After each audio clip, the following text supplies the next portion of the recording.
저는 순자, 72세입니다.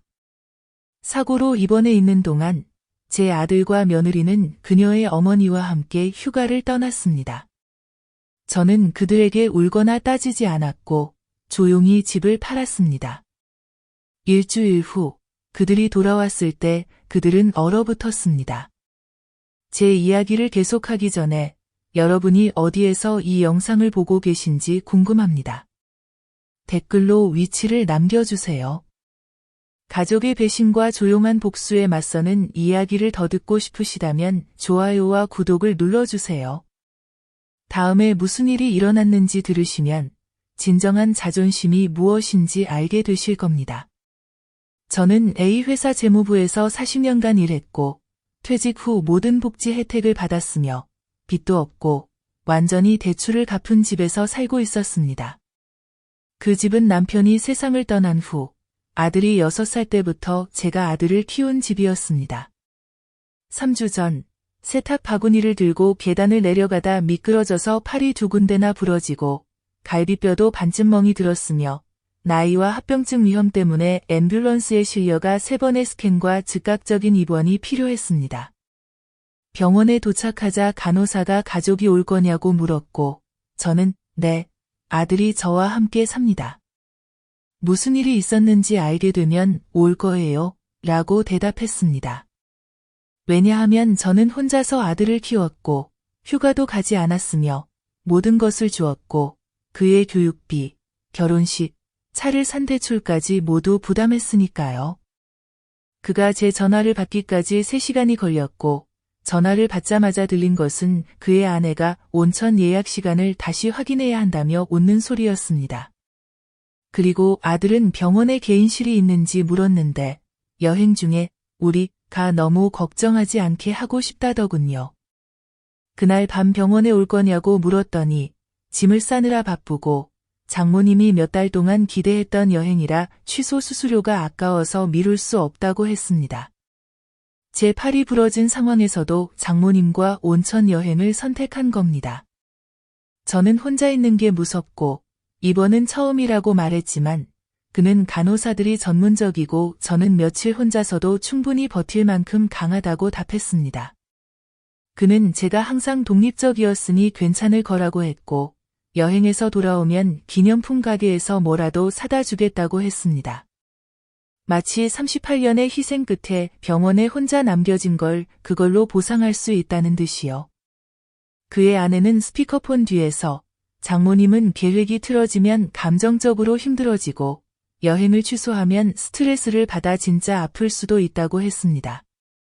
장모님이 2달 전 감기에 걸렸을 때 제 아들은 사흘이나 직장에 나가지 않고 집에서 수프를 끓이고 2시간마다 등을 문질러 주었습니다. 반면 제가 지난 겨울 독감에 걸려 거의 움직이지 못했을 때 그들은 약을 문 앞에 두고 마스크를 쓰고 공용 화장실은 쓰지 말라는 문자를 보냈습니다. 마치 제가 전염성 쓰레기라도 되는 것처럼요. 저는 아들을 잔인하게 키운 적이 없지만 누군가에게 휘둘려 자신에게 생명을 준 사람을 잊을 수 있는 아들을 키운 것 같습니다. 그는 도움이 필요하면 간호사를 부르라고 했고 아침 일찍 출발해야 하니 쉬겠다고 전화를 끊었습니다. 그날 밤 저는 한 팔로 시판을 들 수 없어 저녁도 먹지 못했고 간호사가 확인하러 왔을 때도 너무 창피해서 배고프지 않다고만 했습니다. 밤새 천장을 보며 그 아이를 위해 내가 했던 모든 일들을 떠올렸습니다.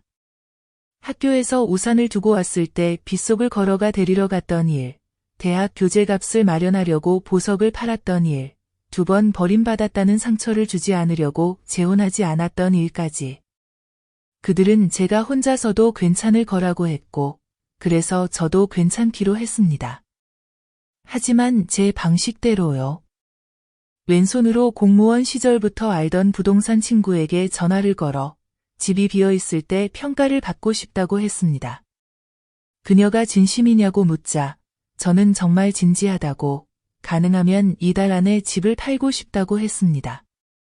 그녀는 퇴원하면 바로 서류를 들고 사람을 보내겠다고 했고 저는 병원에서 아이디와 비밀번호로 필요한 서류를 디지털로 받을 수 있다는 걸 알고 있었습니다. 저는 원래 그 집을 언젠가 아들에게 상속할 생각이었지만 이제는 다른 계획을 세웠습니다. 다음 날 환자용 전화로 은행에 전화해 신원을 확인하고 아들이 비상가계비로 접근할 수 있는 계좌와 별도의 새 계좌를 개설했습니다. 곧 큰 금액의 송금이 들어올 예정이고 저만 접근할 수 있게 해달라고, 인출은 직접 방문해서만 가능하게 해달라고 했습니다. 은행 직원이 그 돈이 무엇에 쓰이냐고 묻자 저는 마음의 평화를 위한 것이라고 했습니다.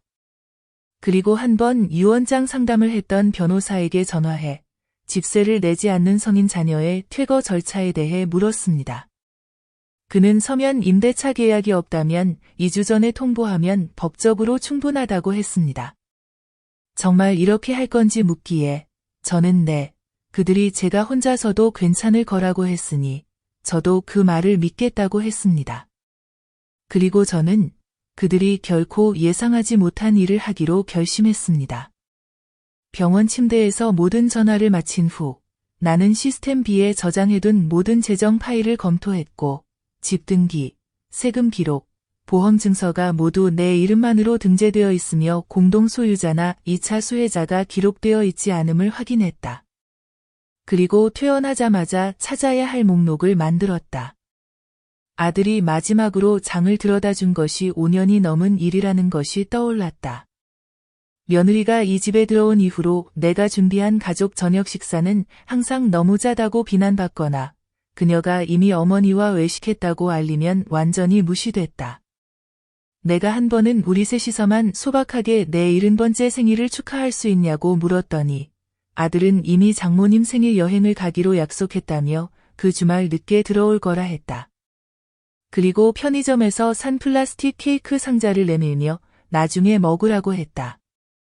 그들은 장모님께는 내가 이틀간 풀타임으로 일해야 벌 수 있는 돈을 1인당 받는 예약제 레스토랑에서 저녁을 대접했다.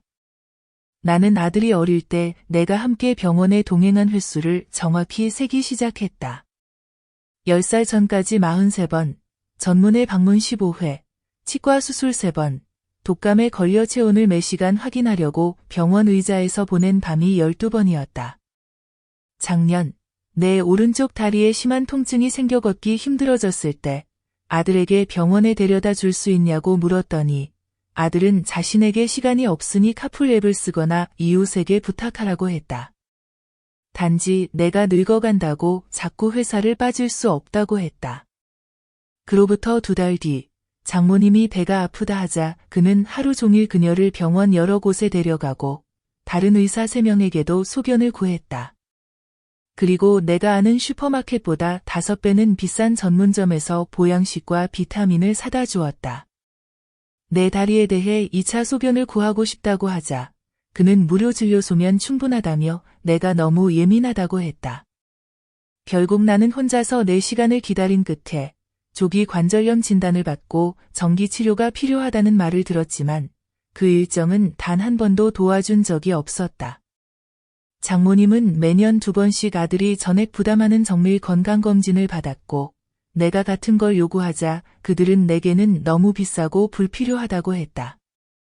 장모님이 방문할 때만 청소를 도와주겠다고 했고 그 외에는 내가 무릎이 쑤시고 손가락이 굳어도 3사람의 빨래, 청소, 요리를 다 하길 기대했다. 내가 한 번 도움을 요청하자 며느리는 내가 외로워서 그렇다며 무료 요가 앱으로 실내 요가를 해보라고 했다. 같은 주에 장모님에게는 25만 엔짜리 러닝머신을 건강 선물로 샀다며 택배 기사가 문 앞에만 두고 갔으니 내가 상자를 안으로 옮기는 걸 도와달라고 했다. 아들이 우리 모두를 위해서라며 함께 살면 비용을 절약할 수 있다고 해서 6년 전 그들을 집에 들였다. 나는 가족이란 서로를 돌보는 것이라 믿었기에 받아들였다. 그들이 월세 한 푼 내지 않고 사는 집은 내가 35년간 정규직, 부업, 절약으로 겨우 마련한 집이었다.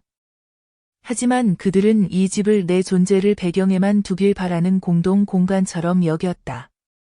친구들을 데려올 때면 프라이버시를 위해 방에 있어 달라고 했고 한 번은 친구가 나를 가정부냐고 물었을 때 아무도 정정하지 않았다. 나는 내가 아무것도 아닌 짐짝처럼 취급받는 집에서 살고 있었다. 한때는 수십 년간의 헌신과 희생이 의미가 있을 거라 믿고 유언장에 이 집을 남기려 했지만 이제는 사랑이 존중을 보장하지 않는다는 환상만 남았음을 깨달았다. 나는 보상이나 칭찬을 바란 적 없다. 다만 인정받길 원했을 뿐인데 돌아온 것은 무시뿐이었다. 그들이 아이를 가지려 한다고 내게 말하며 어차피 집에 계실 테니 아이를 좀 봐주시면 보육비도 아낄 수 있다 고 했을 때 나는 다시 가족이 되고 싶어서 고개를 끄덕였다. 이제는 그 아이도 나를 할머니 대신 이름으로 부르고 장모는 착한 할머니라 부르도록 가르쳤다. 예전엔 내 품에 달려오던 아이가 이제는 간식이나 장난감이 필요할 때만 내게 온다. 내가 이야기를 들려주거나 사진을 보여주려 하면 지금은 과거 얘기 필요 없다 고 했다. 나는 표를 만들기 시작했다. 한 칸엔 내가 부담한 비용, 한 칸엔 그들이 나를 무시한 순간, 한 칸엔 나더러 조용히 하거나 눈에 띄지 말라고 했던 구체적 횟수를 적었다. 복수하려는 게 아니라 내가 상상 속에서만 이런 패턴을 느낀 게 아니라는 걸 스스로 분명히 하기 위해서였다. 그들은 법적으로 내게 빚진 게 없지만 도덕적으로는 내가 준 모든 걸 가져가고 돌아보지 않았다. 그들은 내가 혼자서도 잘 지낼 수 있다고 했다. 그래서 나는 진짜 혼자가 어떤 건지 보여주기로 했다. 나 없이. 병원에서 재정준비 전화를 마친 다음 날, 나는 간호사에게 내 가방을 가져다 달라고 해서 지난 20년간 부동산에 대한 모든 결제 내역, 패스코드, 접근 정보, 스케줄이 적힌 노트북을 꺼냈다. 어떤 서류 작업도 진행되기 전에 모든 기록이 빠짐없이 정리되어 있는지 확인해야 했기 때문이다. 나는 변호사에게 다시 연락해 유언장을 조정하기 전에 집을 팔아도 상속 문제에 걸릴 일이 없는지 확인했고, 그는 공동서명자나 미지급 저당권이 없으니 내가 퇴원해서 직접 서류에 서명할 수 있게 되면 거래가 진행될 수 있다고 했다.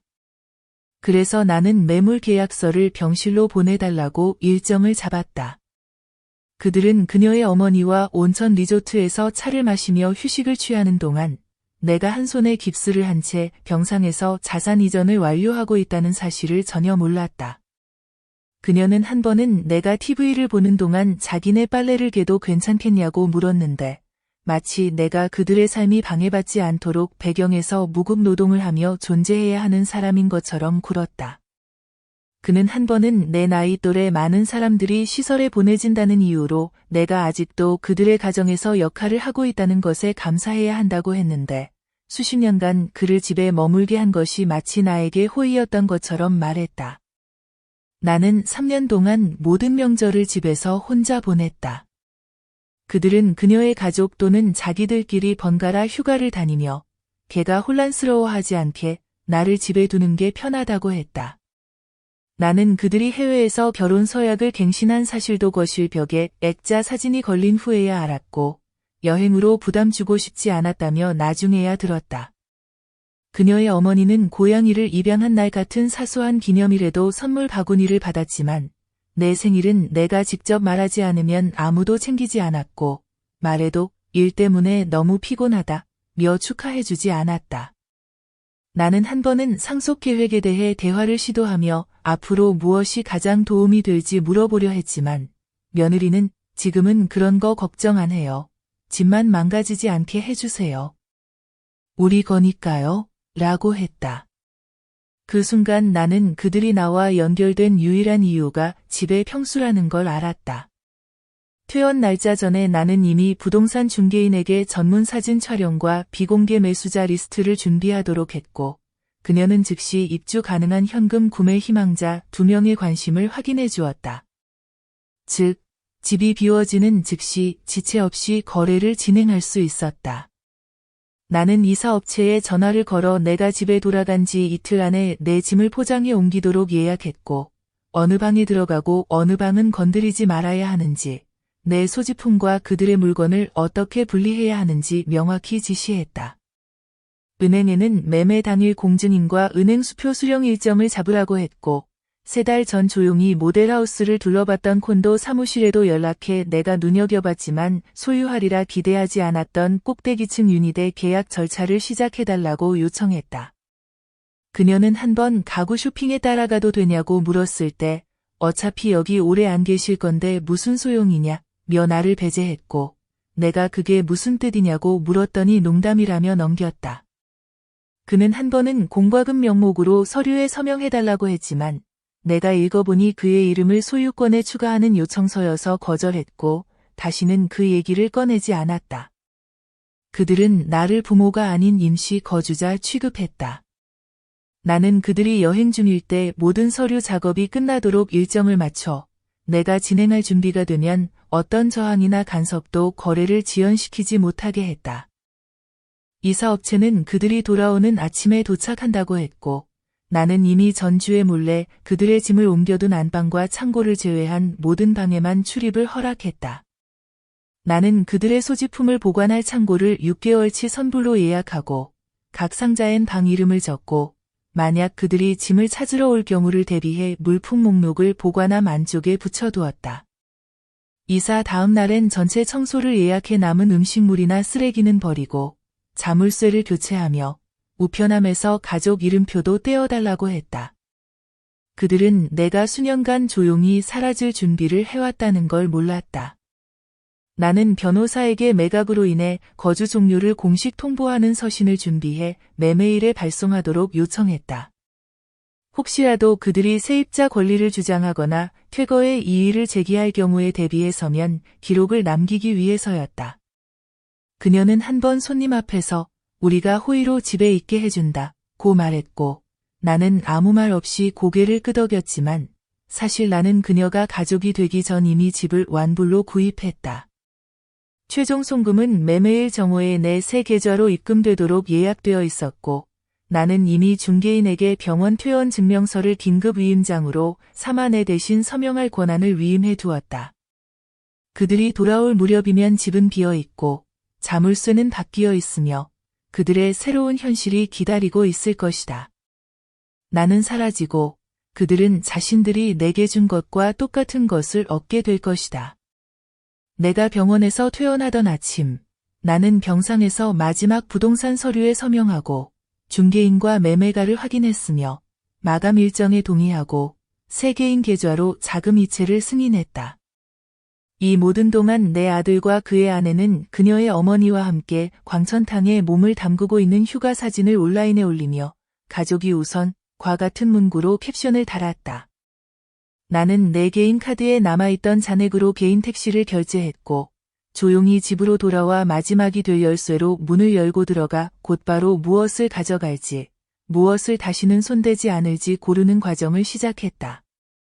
나는 파일C에서 출력한 체크리스트를 이용해 공동서재에서 어떤 문서를 빼야 할지 결정했고 모든 출생증명서, 재정명세서, 세금신고서, 건강보험증서, 디지털 백업을 챙겼으며 오래된 잡지들과 6년 동안 한 번만 사용된 레시피라고 적힌 폴더만 남겼다. 나는 거실에 한때 전시했던 남편과 가족 사진들을 모두 포장했는데 그것들은 점점 옆으로 밀려나 그녀 가족의 휴가 사진들로 대체되어 갔다.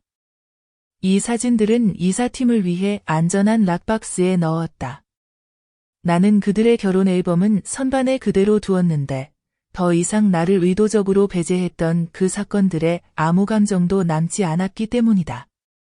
집은 조용했고 덕분에 모든 것이 더 쉬워졌으며 나는 방마다 효율적으로 옮겨다니며 미리 이삿짐 센터에 보낸 지침 코드에 따라 색깔별 태그로 물건을 표시했다. 필수품과 버릴 물건을 구분하고 재판매 가치가 있는 것과 지역 자선단체에 기부할 물건을 따로 표시했다. 첫 보너스로 현금 구매했던 식탁 세트는 기부용으로 표시했는데 그들은 이 집에서 손님을 초대해 파티를 열었지만 나는 한 번도 그 식탁에 초대받지 못했다. 그들은 내 집에서 명절 파티를 열고 나에게는 위층에 있으라고 했다. 내가 구입한 주방 가전제품은 제거로 표시했는데 내 음식을 억지로 견디는 남은 음식 취급하는 사람들을 위해 더 이상 요리할 생각이 없었기 때문이다. 나는 몇 주 전에 주문해둔 옷장 박스에 그들의 소지품을 분리해 하나하나 정성스럽게 담았으며 예전에 내가 빨아주던 옷들도 친절해서가 아니라 마지막이라는 이유로 곱게 개어 넣었다. 내가 부주의했다고 말할 기회를 주지 않기 위해서였다. 나는 이삿짐센터에 내 물건은 절대 남기지 말고 내가 살던 방 구석구석을 다 쓸고 내 박스들은 새 콘도에 내가 오후 늦게 최종 인수하러 올 때까지 보관하라고 명확히 지시했다. 냉장고에는 내가 산 음식이 하나도 남지 않았고 사고 전에 준비해둔 반찬들은 아무도 내게 물어보지 않은 채 아무 말 없이 버려졌다. 그들은 그녀의 어머니 생일에 진주 팔찌로 30만 엔을 썼지만 내가 병원에 있는 동안 꽃 한 송이 보내지 않았다. 나는 복도 테이블에 두 사람 이름이 또렷이 인쇄된 봉투에 편지를 남겼다. 그 안에는 매각 통지, 동거 해지, 보관함 주소 전달, 마지막 인사말이 담겨 있었고 미안함도 따뜻함도 없이 그들이 기대한 대로 모든 것을 혼자 정리했다고 적혀 있었다. 그들은 내 침묵을 약함으로 착각했지만 나는 약하지 않았다. 나는 지쳐 있었을 뿐이다. 나는 도어락 비밀번호를 바꾸고 자물쇠 기술자의 도착을 문자 인증 코드로 확인했으며 보안회사에 그들의 출입카드를 즉시 비활성화하라고 지시했다. 청소 서비스는 정시에 도착했고 공유 공간에 남은 개인 물품 제거, 쓰레기 처리, 공용 공간 소독, 출입 시스템에서 가족 명패 제거 등 체크리스트를 전달받았다. 보관회사의 배송 확인 문자가 콘도 사무실로 가는 택시에 타려던 순간 도착했고 나는 직접 임대계약서에 서명하며 집 매각 잔금을 새 법적 주소로 등록된 계좌에 바로 이체했다. 내가 선택한 유니든 보증인도 추천인도 설명도 필요 없었다. 컨시어지 서비스에는 서면 승인 없이는 방문객을 받지 않는다고 전달했고 내 이름은 출입 시스템의 제한 태그로 등록되어 무단 출입이나 미등록 방문을 막았다. 아들은 내가 독립해 나간다는 말에 웃으며 일주일도 못 버틸 거라고 했고 며느리는 남은 소속감에 감사해야 한다고 덧붙였다. 그들은 휴가 마지막 날 호텔 저녁, 기념품 가게, 경치 사진을 공유하는 데 보냈고 나는 한 손에 영수증, 다른 손에 새 열쇠를 쥐고 내 이름으로 등기된 집에 서 있었다. 나는 그날 밤 혼자 저녁을 먹었다. 잊혀서가 아니라 마침내 내가 선택했기 때문이다. 그들은 내 부러진 팔보다 여행을 택했고 내 생존보다 그녀 어머니의 안락을 택했다. 내가 도움을 요청했을 때 침묵을 택했다.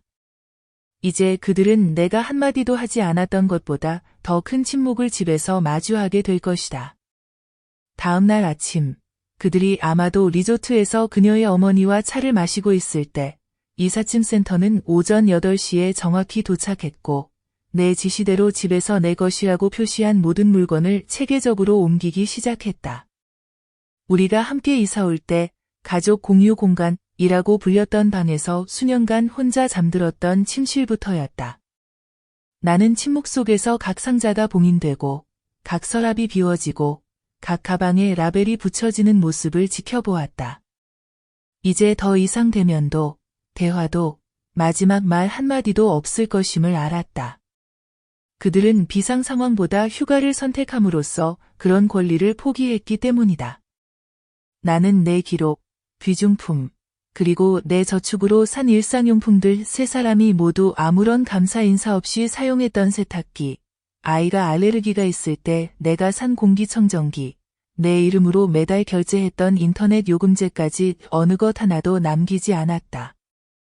그들은 한 번은 친구와의 저녁 식사 자리에서 내가 집에 감정적으로 기여할 뿐 경제적으로는 기여하지 않는다고 말했지만 나는 그들이 자기 몫을 깜박했다.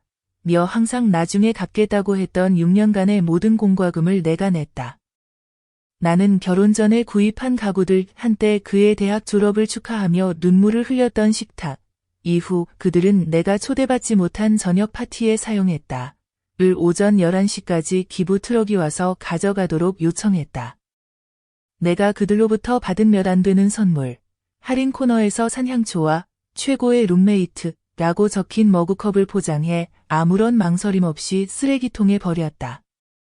그들은 내 손자 사진 한 장도 내게 주지 않았지만 복도에는 그녀의 어머니가 손자를 안고 있는 사진이 모든 명절마다 6장이나 액자에 걸려 있었다.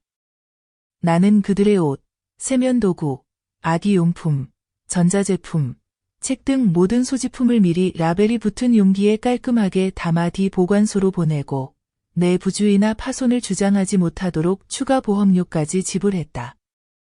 이삿짐 센터 직원들은 다락방, 차고, 뒷방까지 2번 확인해 내 흔적이 남지 않았음을 확인했고 마지막 짐이 트럭에 실리자마자 자물쇠 기술자를 불러 새 도어락을 설치하고 이전 키와 연결된 출입 코드를 모두 비활성화했다.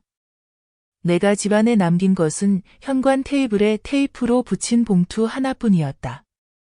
2 사람의 이름이 적힌 그 봉투 안에는 집매매의 법적 확인서, 송금 증빙, 소지품 수령 연락처, 그리고 거리와 독립을 원했던 당신들의 요청을 이행했다. 는 마지막 문장이 적혀 있었다. 내가 한때 내 집에서 투명인간처럼 느껴진다고 말했을 때 그들은 나를 유난스럽다고 했다. 오후 2시, 집은 텅 비었고 열쇠는 중개인에게 넘겨졌으며 나는 공증인 앞에서 마지막 서류에 서명했다. 그는 내게 축하 인사를 건넸지만 그 서명 훨씬 이전에 이미 끝난 38년 관계의 조용한 종말을 목격하고 있다는 사실은 몰랐다. 그들은 같은 오후 꽃무늬 족욕을 하며 셀프케어 영상을 올렸고 나는 매각 대금 중 10,000엔을 누구와도 관련 없는 비상시만을 위한 손댈 수 없는 계좌로 이체했다. 그들은 한 번도 병원에 찾아오지 않았고 한 번도 의사에게 내 회복 계획을 묻지 않았으며 한 번도 교통편이나 추후 돌봄을 도와주겠다고 한 적이 없었다.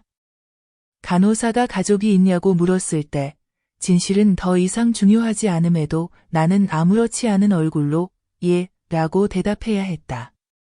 나는 그들의 우편물, 택배, 미납 청구서를 모두 부엌 카운터에 남기고 새 주소 생기면 전달 바람이라는 포스트잇을 붙여두었다. 내가 가족 계획에서 제외된 이야기를 꺼낼 때마다 그들은 내가 너무 예민하다고 했다. 나는 은행에 마지막으로 주소가 더 이상 유효하지 않으니 모든 우편을 새 콘도 우편함으로 보내달라고 요청했고 콘도 사무실에 전화해 내 택배가 도착했는지 확인하고 짐 정리가 끝날 때까지 저장실에 보관해달라고 컨시어지에 부탁했다. 내 이름을 제한 연락처 목록에 올려내 승인 없이는 누구도 출입할 수 없게 했고 명시적으로 출입 금지인 사람 명단 아들과 그의 아내, 사진 신분증 사본 포함을 제출해 오해를 막았다. 나는 주택보험을 해지하고 새 콘도로 이전하며 의료 기록도 아무도 나를 모르는 아무도 질문하지 않을 건물에서 5분 거리의 클리닉으로 옮겼다. 그들은 한 번도 내가 어떻게 건강을 유지하는지 물어본 적 없이 그저 내가 아직 건강한 걸 운이 좋다고만 했다. 나는 비상연락처를 이미 동의한 옛 동료로 변경했고 변호사에게 내 유언장의 마지막 조항이 수정되었음을 확인하는 메시지를 남겼다. 내 아들은 내 재산의 상속자에서 제외되었다. 그들은 집도, 예금도, 편지도 받지 못할 것이다. 그들이 내게 진정으로 준 유일한 것은 부재였으므로 그들에게도 부재만 남길 것이다. 그들의 휴가가 끝난 아침, 보관소에서 자동 알림이 왔다. 그들의 출입코드가 처음으로 활성화되었고 짐이 든 보관함이 열렸다는 의미였다. 즉, 그들은 도시로 돌아와 집의 자물쇠가 바뀌고 우편함 명패에 아무것도 남지 않은 것을 발견했을 것이다. 나는 그들이 열쇠가 더 이상 맞지 않고 출입코드가 비활성화되었으며 이웃들도 나를 우리 룸메이트 이상으로 제대로 소개받은 적이 없었기에 도와줄 수 없다는 사실을 깨닫는 순간 당황할 것을 알고 있었다. 그들은 내 이름을 공과금 등록, 인터넷 서비스, 집안 우편물에 사용했지만 한 번도 나를 그들의 친구나 아이의 선생님, 심지어 방문하는 친척에게조차 소개한 적이 없었다. 이제 그들은 왜 그 집이 더 이상 자기 것이 아닌지 누구에게도 설명하기 힘들 것이다. 정오가 조금 지난 후에 받은 음성 메시지는 알아듣기 힘들고 급박했으며 그의 목소리에는 혼란과 점점 커지는 좌절감이 가득했다. 그는 왜 자물쇠가 바뀌었는지, 왜 그들의 물건이 사라졌는지, 내가 어디로 간 건지 물었고, 마치 그들이 나를 병원 침대에 버려두고 팔이 부러진 채 스스로 살아가라고 내버려 두었으면서도 내가 그들에게 답을 해야 하는 것처럼 굴었다. 나는 그 음성 메시지를 한 번 듣고 파일 F에 보관한 뒤 그의 번호를 차단했다. 다시 전화가 오기 전에 말이다. 그리고 두 사람 중 어느 번호로도 내 기기에 더 이상 문자, 전화, 데이터 메시지가 오지 않도록 통신사에 공식 요청서를 제출했다. 내가 남긴 편지에는 모든 것이 설명되어 있었다. 법적 매매, 보관 창고 주소, 그리고 내 이름이 모든 공동 계좌와 서비스에서 즉시 삭제되었으니 앞으로의 모든 책임은 전적으로 그들 몫이라는 사실까지. 그들은 나를 단 한 번도 학교 행사나 가족 사진에 초대하지 않았지만 감사나 보상도 없이 언제든 아이를 봐주길 기대했다. 3시간 후 그의 아내에게서 두 번째 음성 메시지가 왔다. 그녀의 목소리는 높고 긴장되고 이런 일이 일어날 줄 몰랐다며 이렇게 극단적인 결정을 내리기 전에 대화할 수 있지 않겠냐고 했다. 마치 내가 지난 수년간 수백 번이나 작은 방식으로 내가 지워지고 이용당하고 무시당하고 대체된 기분이라고 경고하지 않았던 것처럼. 그녀는 한 번은 스피커폰으로 어머니에게 이 집이 온전히 자기들 것만 되기를 기다릴 수 없다 고 말한 적이 있었다. 내가 불과 15피트 떨어진 곳에서 수십 년간 닦고, 들고, 요리하고, 돌보느라 아직도 쑤시는 손으로 그들의 빨래를 개고 있었는데도 말이다. 나는 두 음성 메시지를 모두 비공개 드라이브의 아어카이브 Z에 업로드하고 폴더에 포스트 엑시트 어템프츠라고 라벨을 붙여 내 변호사에게도 사본을 전달했다. 변호사에게는 법적 위협이 오면 개입하라고 했지만 그들이 한 번도 대출금이나 재산세에 단 한 푼도 보태지 않았으니 그런 일은 일어나지 않으리라 생각했다. 그들이 이 사실을 알게 된 후 이어진 침묵은 사흘간 계속됐고 그동안 나는 새 콘도로 이사하고 자동이체 설정을 모두 확인하고 새 보험 2건을 활성화하고 방문 진료를 제공하는 지역 건강 서비스에 등록해 다시는 그들에게 도움을 청하지 않아도 되게 했다. 넷째 날, 꽃배달 서비스가 그들 이름으로 내 옛 주소에 배달을 시도했지만 내가 전환을 관리하는 대리인에게 제출한 지침대로 배달이 거부되고 보관 창고로 재배송되었다. 그들은 내가 한 모든 일이 내가 싱글맘이라는 죄책감 때문이라고 말한 적이 있었다. 마치 내 인생의 희생이 연민 때문이고 사랑 때문이 아닌 것처럼.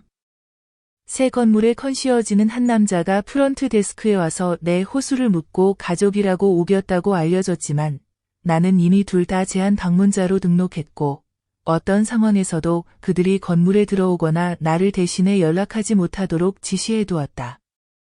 나는 서면 보고서를 제출해 사건을 기록하고 보안팀에게 만약 그들이 다시 오면 기록을 남기라고 요청했다. 그리고 건물 측에 추가로 그들로부터 오는 모든 소포나 편지는 내 재산을 관리하는 법률사무소로 바로 전달하도록 두 번째 제한 조치도 추가했다. 그 다음 일주일 동안 나는 매일 모르는 번호로부터 음성 메시지, 이메일, 부재중 전화 알림을 받았지만 모두 무시하고 기록하고 어넥놀리지드 어필즈라는 디지털 로그북에 분류했다. 나는 답하지 않았다.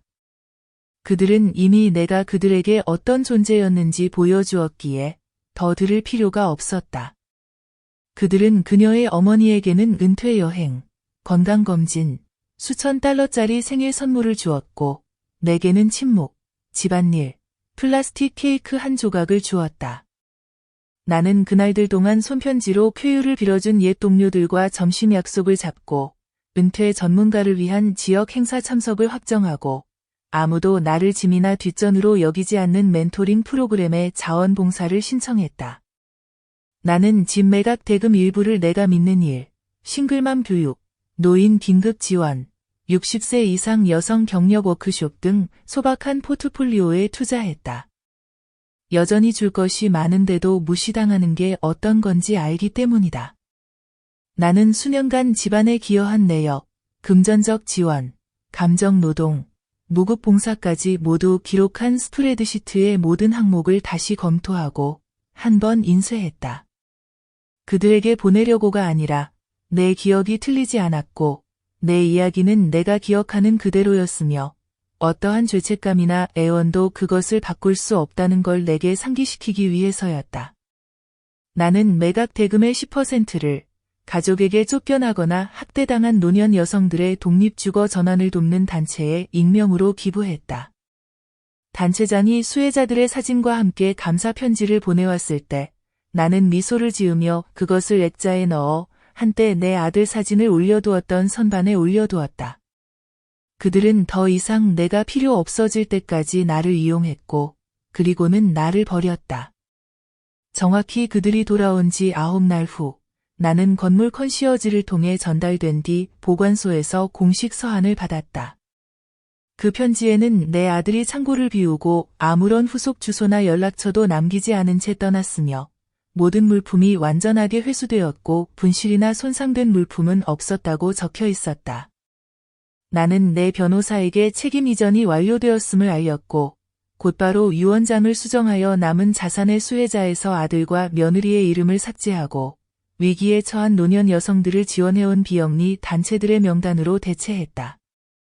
이제 나는 그들 둘 다 가족으로 인식하지 않기 때문이었다. 다음 날 오후 이 커뮤니티 그룹의 지인을 통해 그들이 임시로 그녀의 어머니와 함께 살게 되었다는 소식을 들었다.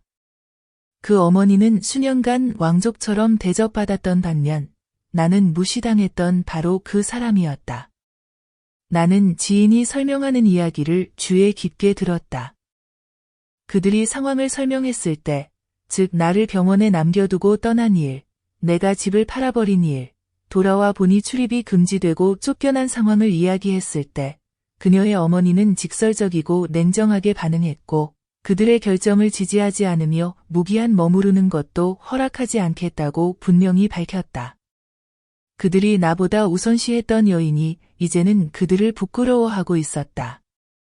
그녀의 어머니는 병원에 입원한 여성을 버려두고 휴가를 떠난 것을 어떻게 정당화할 수 있는지, 그리고 자신을 핑계 삼아 키워준 사람을 소홀히 한 이들이 이제 와서 어떻게 거처를 기대할 수 있는지 물었다.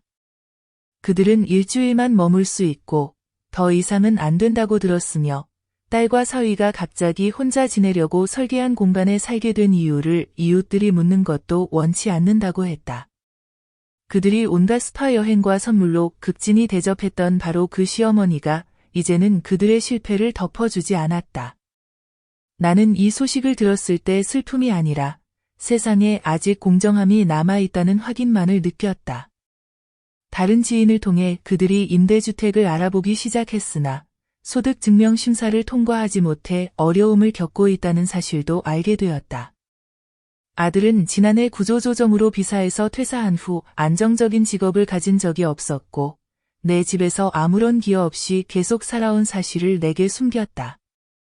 며느리는 파트타임 외에는 일한 적이 없었고 언젠가 집이 온전히 자기들 것이 되고 내 연금이 그들의 생활을 보태줄 거라는 가정에만 의존했다.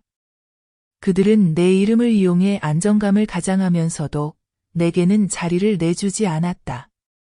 그녀의 어머니가 임대계약 보증에 서는 것을 거절하자 지 임대단지의 관리인이 내게 연락해 그들의 고용 이력이나 임대 신뢰도를 확인해 줄 수 있냐고 메시지를 남겼다.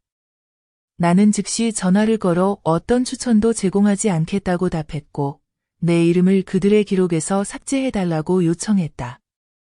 그들은 내가 종이 기록을 고집하는 것을 구식이라며 농담하곤 했지만 이제 그 기록들이 내가 내린 모든 결정과 그들이 저지른 모든 배신을 증명하는 진실의 흔적이 되었다.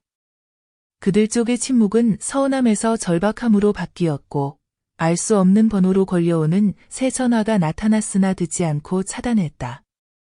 결국 시도는 신원을 알 수 없는 발신자들의 이메일로 옮겨가 그저 상황을 정리하고 싶다. 며 대화나 만남을 요청했다. 나는 모두 스팸으로 신고하고 증거를 변호사에게 전달했다. 그들은 과거를 이야기하면 상황이 악화된다고 했으면서 이제는 자기들에게 유리하게 그 과거를 다시 쓰고 싶어 했다. 마치 내가 보낸 모든 요청, 모든 참여의 외침, 모든 존중의 호소를 무시하지 않았던 것처럼 행동했다.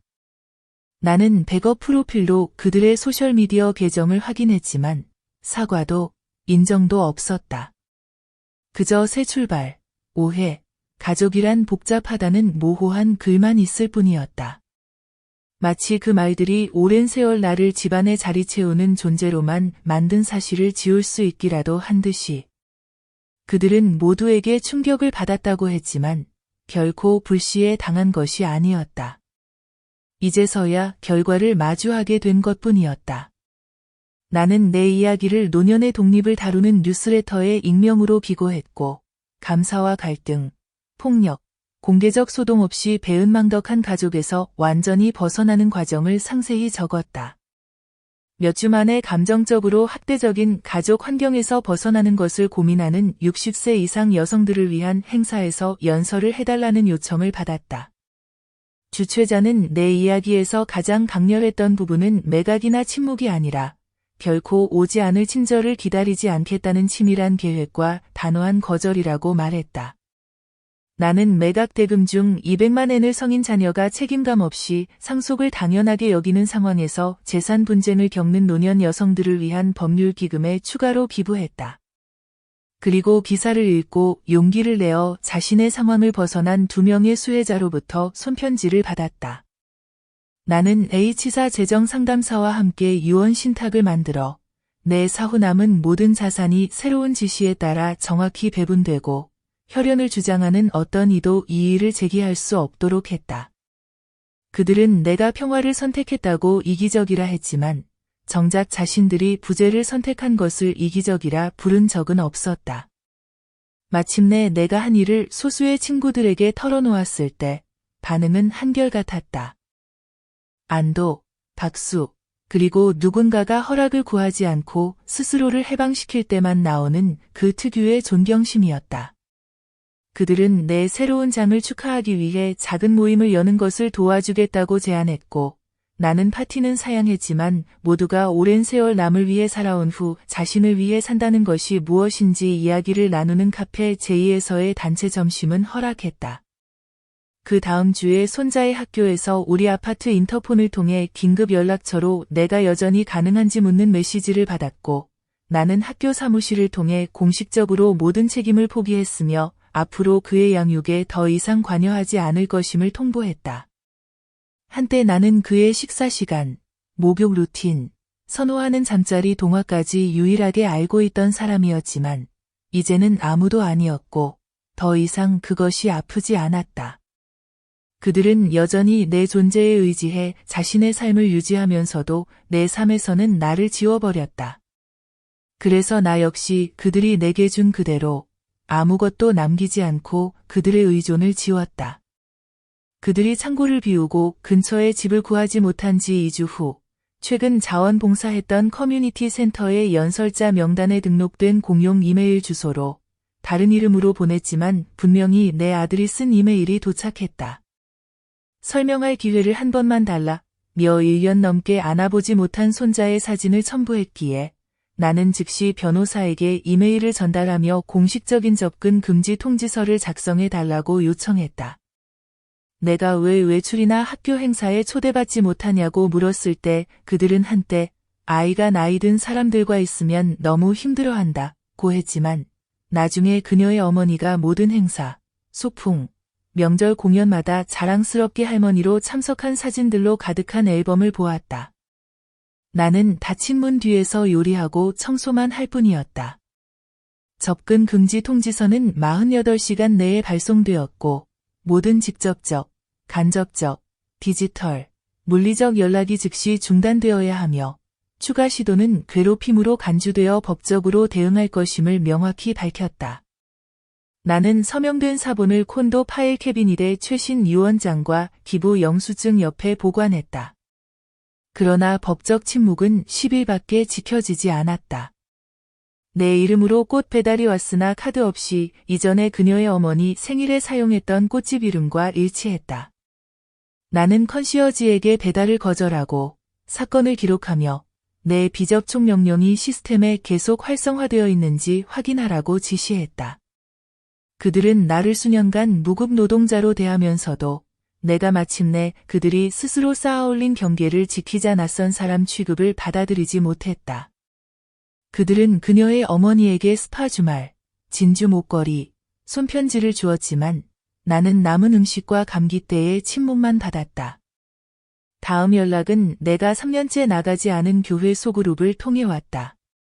전 멤버의 문 밑에 인쇄된 쪽지가 끼워져 전화로 전달됐고 위기 상황이며 바로잡고 싶다는 내용이었으나 나는 즉시 며느리의 필체임을 알아보고 또다시 증거를 변호사에게 제출했다.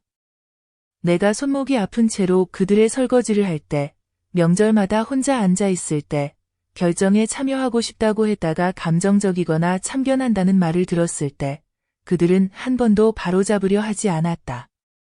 나는 말 대신 그들이 만들도록 한 문서들 금전 기록, 항목별 지출 내역, 녹음된 통화, 거래 내역을 제출했고, 상속 분쟁 발생 시 내 법적 파일에 첨부되도록 전부 제출했다. 그들은 가족이란 무조건적 접근이라 믿었고 상호 존중이 아닌 접근이 차단될 때에만 불공평을 외쳤다. 나는 관절 통증 진료를 위해 차를 빌려달라고 했을 때 불편하다며 거절당했지만 다음날 그녀의 어머니를 산장 리조트에 모시고 가기 위해 문 앞까지 가는 프리미엄 밴을 렌트했다. 그들은 내가 집이 있어 운이 좋다고 하더니 통제권이 필요할 때는 그 집이 자기들 것이라고 주장했다. 마지막 시도는 그녀의 어머니를 통해 왔다. 그녀는 내 콘도 관리사무소의 딸과 사위 대신 대면 면담을 요청하는 편지를 보냈고 후회하며 마무리를 원한다고 했지만 관리자는 절차에 따라 요청을 표시하고 건물관리팀에 알렸으며 그들이 나에게 통보했다. 나는 짧고 공식적인 편지로 면담을 거부하며 이전 접근 금지 통보를 재확인했고 그들이 휴가를 병실보다 먼저 택한 순간 이미 마무리는 끝났으며 나를 내치는 것을 지켜본 이들과 더 이상 논의할 것이 없다고 명확히 밝혔다. 관리자는 불편을 사과하며 내 명확함을 칭찬했고 앞으로 시도가 있을 경우 즉각 퇴거 및 보안 조치를 취하겠다고 확인해 주었으며 나는 이를 서면으로 승인해 모호함을 피했다. 그들은 내 자원, 에너지, 존재를 편의를 위해 사용했지만 한 번도 보호나 보답, 심지어 인정조차 하지 않았다. 그들은 내 등 뒤에서 나를 짐이라고 불렀지만 내가 그들의 짐을 더 이상 들어주지 않자 불공평하다고 울부짖었다. 나는 결혼 전에 성으로 되돌아가 2주 후에 합법적으로 성을 변경했고 모든 법적, 금융, 사회 시스템에 서류를 제출하여 더 이상 나와 그들이 연결된 흔적이 남지 않도록 했다. 그로써 나의 변화는 완성되었다. 나는 연금사무소, 병원 시스템, 보험사, 정보등록소에 알렸고 모두 새 이름이 적힌 신분증, 건강카드, 계좌 확인서를 받았다. 이제 그들은 더 이상 그 이름을 이용해 나에게 연락하거나 나를 찾거나 나와의 연관성으로 이익을 얻을 수 없었다.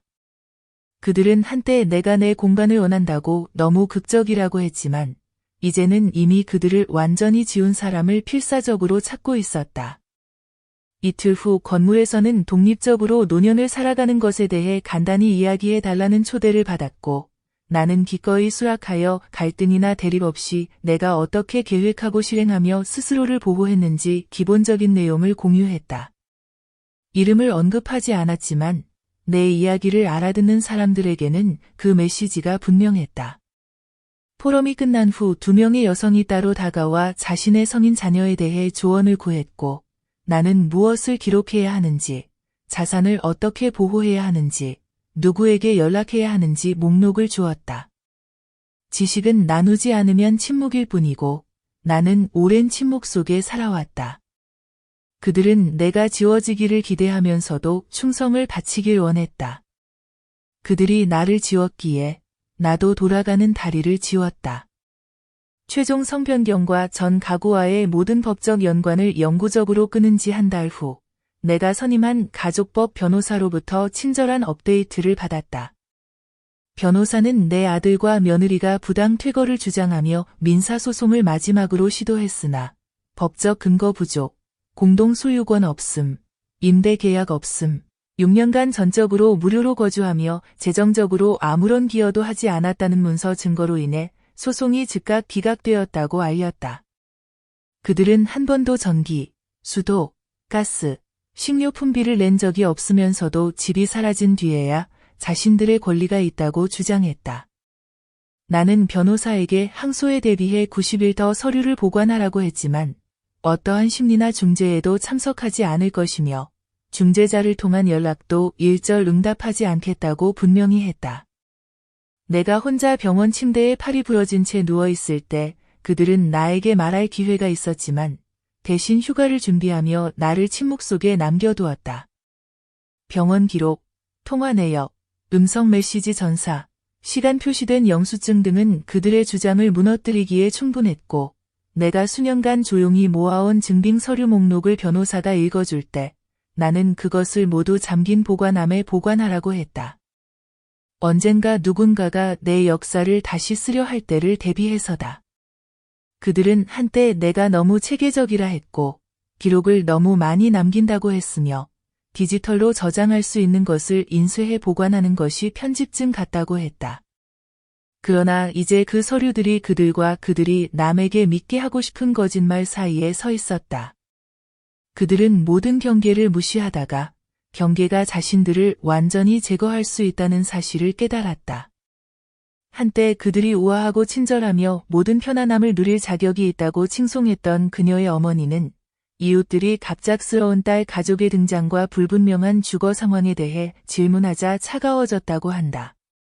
제3자를 통해 들은 바에 따르면 그녀는 두 성인이 노인을 버리고 이제는 자신의 동년배들에게 거부당하는 모습을 지원하는 것이 부끄럽다고 말했다고 한다. 그들이 나보다 높이 올려놓았던 바로 그 여성이 이제는 조용히 떠나 자신의 이름이 그들의 이기심의 여파에 휘말리지 않게 하라고 말했다. 그들은 며칠 만에 이사했고 더 저렴한 지역으로 옮기려 했으나 재정 서류 미비와 추천인 부족으로 또다시 임대가 거절당했다. 내 변호사로부터 그들이 임대 신청서에 나를 보증인으로 기재하려 했으나 이미 발효된 법적 명령 때문에 즉시 차단되었다는 보고를 받았다. 그들은 한때 누구에게도 의존하고 싶지 않다고 했지만 그들이 내게 어떻게 굴었든 내가 항상 곁에 있기를 기대했다. 그들은 신뢰가 한 번 깨지면 기다려주지 않는다는 사실을 이해하지 못했다. 나는 은퇴 후 자율성을 추구하는 시니어 여성들을 위한 비공개 패널에 연사로 초대받았고 새 이름으로 수락했다. 독성 가족 관계에서 조용하고 법적으로 되돌릴 수 없는 퇴장을 실행하는 구체적인 일정을 설명했으며 이 세션은 매우 좋은 반응을 얻어 다음 분기에도 다시 초대받았다. 나는 한 번도 복수나 분노에 대해 말하지 않았다. 오직 명확성, 기록, 그리고 인정받기를 기다리지 않고 행동할 용기에 대해 이야기했다. 이후 여러 여성들이 사랑은 의무와 같지 않으며 의무는 평생의 형벌이 아니라는 것을 이제야 알게 되었다며 내게 감사를 전했다. 저는 일주일에 한 번 지역 학습센터에서 튜터링을 시작했습니다. 그곳에서 저는 위탁가정에서 독립을 준비하는 젊은 여성들과 짝이 되어 지출을 추적하는 방법, 주택을 신청하는 방법, 자신의 이름을 지키는 방법, 그리고 자신이 마땅히 받아야 할 것에 대해 침묵하도록 죄책감을 주는 사람들에게 절대 굴복하지 말라는 것을 가르쳤습니다. 그들은 한 번은 저에게 구조를 원한다는 이유로 구식이라고 했지만 바로 그 구조가 그들이 등을 돌렸을 때 저를 보호해 주었습니다. 그들은 더 이상 저를 필요로 하지 않는다고 생각할 때까지 제 구조를 사용했고 삶이 무너지기 시작했을 때 다시 그것을 애원했습니다. 연금 사무실에서 연례수당 심사를 위해 연락이 왔을 때 저는 최신 연락처 목록을 제출하고 다음 친족 정보에 두 사람 중 누구도 포함되지 않도록 확인했으며 비상계획이 더 이상 가족과 무관하게 면허를 가진 업체에 의해 완전히 관리된다는 내용을 담은 편지를 첨부했습니다. 모든 계약 검토에 선불 법률 서비스를 이용하기 시작했고 과거 이름이나 주소와 연결된 새로운 문의가 있을 경우 저와의 차단 역할을 하도록 지시했으며 이들에게는 과거의 모든 법적 서신, 중지 및 금지 통지, 재산 이전 기록, 상속 제외 내역이 담긴 디지털 자료를 제공했습니다. 재정 상담가와 상담하여 제 재산의 일부를 여성보호소와 노인 법률 옹호 단체를 위한 시간차 기금으로 배분하기 시작했고, 저처럼 한때 침묵 속에 견뎌야 한다고 들었던 이들을 위해 제가 쌓아온 모든 것이 쓰이도록 했습니다.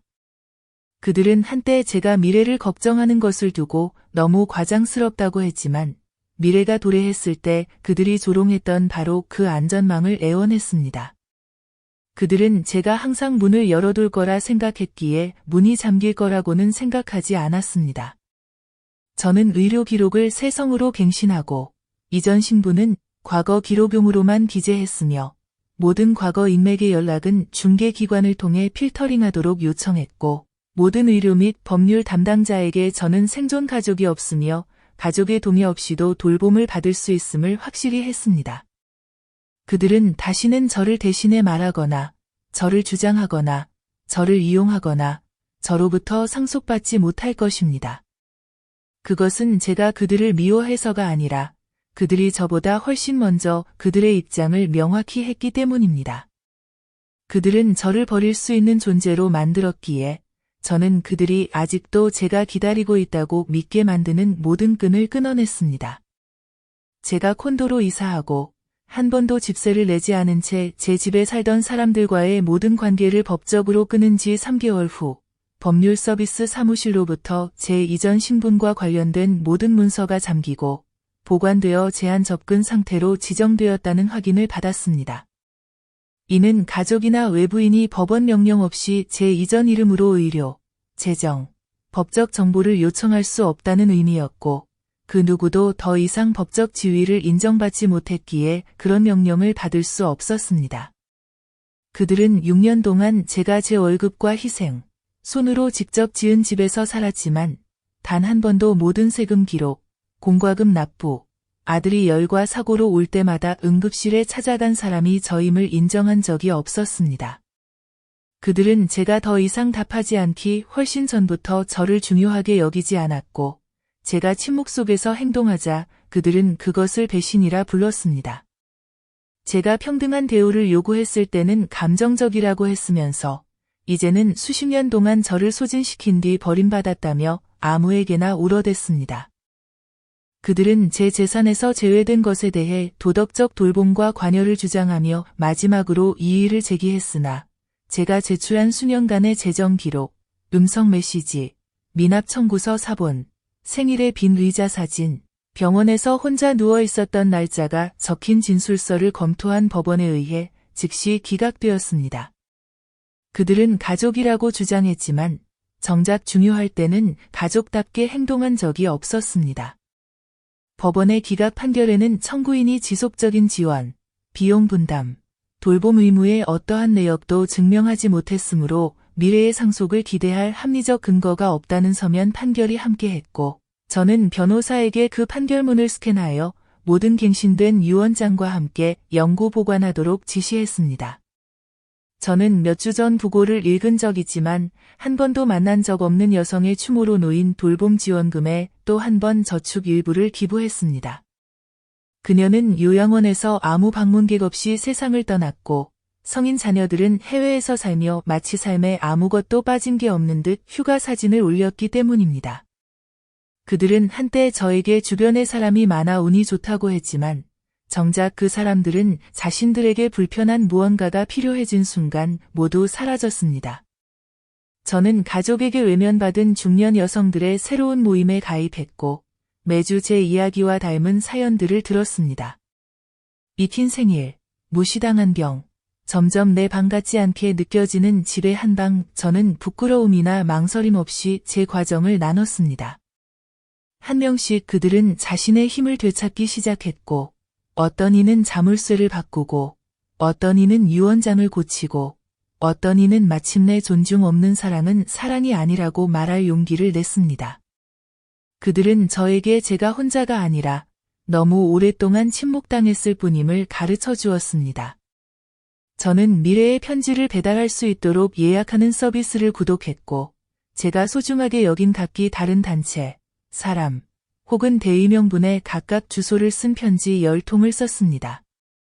그 안에는 때가 오면 남은 제 자원을 어떻게 분배할지에 대한 지침이 담겨 있었고, 제가 일한 모든 돈이 기대가 아닌 자격이 있는 곳에 가도록 했습니다. 저를 병원 침대에 남겨두고 스스로 이해할 거라고 합리화한 사람들에게는 아무것도 남기지 않았습니다. 저는 믿을 수 있는 이웃, 의료진, 그리고 단 3달 만에 제 아들과 며느리가 6년 동안 제 집에서 살며 해준 것보다 더 많은 것을 해준 지역사회 사람들로 새로운 비상 연락망을 만들었습니다. 저는 한 지역사회 리더에게 의료 결정에 대한 법적 대리 권한을 위임했고, 제 모든 바람이 담긴 봉인된 봉투를 남겼습니다. 다시는 누군가가 제 곁에 서서 수년간 무관심을 증명해놓고는 마치 신경 쓰는 척하는 기회를 주지 않기 위해서였습니다. 그들은 그녀의 어머니를 위해 사진첩과 스파데이로 축하하며 저를 마치 환영받지 못한 가정부처럼 대했습니다. 저는 오후마다 정확히 필요한 순간에 기부가 도착했다며 감사 인사를 전하는 자선단체들의 편지를 읽었고, 그 모든 편지를 얻어낸 것들이라는 바인더에 모아두었습니다. 왜냐하면 제가 내린 모든 결정이 이전에는 존재하지 않았던 변화의 물결을 만들었음을 나중에 돌아보고 싶었기 때문입니다. 그들은 한때 저를 과거에 집착한다고 비난했지만, 이제는 그 과거가 저를 지켜줍니다. 지금 제가 콘도를 거닐 때면 그들의 삶을 상기시키는 물건이 아니라 제 삶의 증거들, 영수증, 명세서, 소중한 사람들의 이름, 실행 중인 계획들 많이 선반을 채우고 있습니다.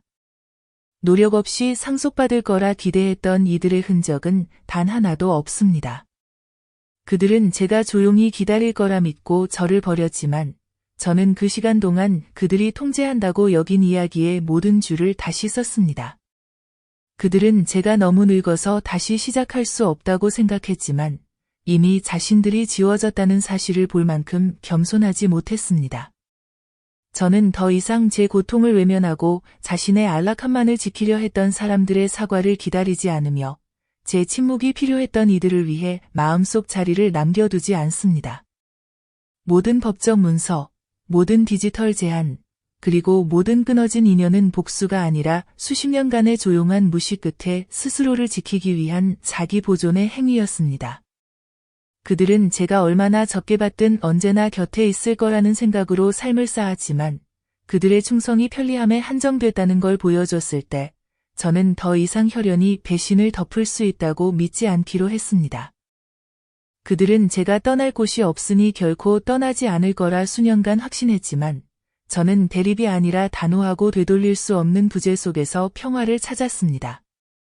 저는 더 이상 그들의 메시지를 읽지 않고 지인에게 소식을 묻지 않으며 제 복도에서 저를 투명인간처럼 지나칠 때마다 느꼈던 가슴앓이도 더 이상 없습니다. 그들은 한때 저를 충분히 하지 못한 죄책감을 느끼게 한다고 했지만 죄책감은 언제나 진실에 대한 반응이었고 제가 그들의 무관심에 대해 준 것은 오직 진실뿐이었습니다. 저는 복수를 원했던 것이 아니라 존엄을 원했고 이제 그 존엄은 제 유언장의 모든 조항, 모든 보험 정책, 그리고 그들의 이름이 없는 채로 제가 다시 쌓아올린 유산의 모든 페이지에 적혀 있습니다. 그들은 제가 가장 취약할 때 저를 버렸고 그로 인해 그들이 결코 변하지 않을 거라는 환상에서 저를 해방시켰습니다. 그래서 저는 그들이 돌아올 수 있는 어떤 것도 남기지 않았습니다. 그들이 잃은 것은 단순한 집이 아니라 그들이 더 나은 사람이 될 수 있다고 마지막까지 믿어준 단 한 사람이었으니까요.